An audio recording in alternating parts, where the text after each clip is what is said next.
Block പെട്ടാലേ.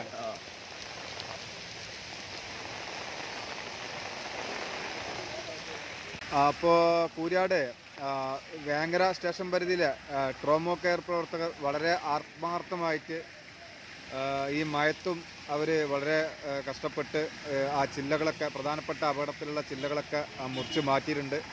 ഇപ്പോൾ വാഹന ഗതാഗതം പൂർവ്വസ്ഥിതിയിൽ ആയിട്ടുണ്ട്.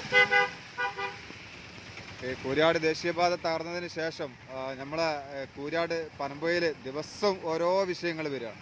അപ്പോൾ ഇന്ന് ഇത് വന്നു, ഇന്നലെ ട്രെയിലർ തട്ടിക്കാണ്ട ഈ വിഷയം വന്നു.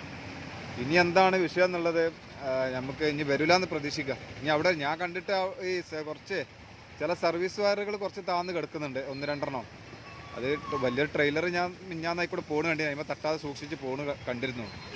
അപ്പോൾ പക്ഷെ എന്നാലും കുറച്ച് ഉയരം കെട്ടേണ്ടതുണ്ടെന്നാണ് എനിക്ക് തോന്നുന്നുണ്ട്. അതേമാതിരി പോസ്റ്റ് ഞാൻ അവിടെ കണ്ടിരുന്നു, ഒരു ഇങ്ങനെ ചെറുതായിട്ടൊരു ചെരുവ്. ഇനി അത്തരത്തിലുള്ള ചെറിയ ചെറിയ പ്രശ്നങ്ങളുള്ളൂ, ഇനിയൊന്നും ഇത്തരം പ്രശ്നങ്ങൾ ഉണ്ടാവില്ല എന്നുള്ളത് പ്രതീക്ഷിക്കാം.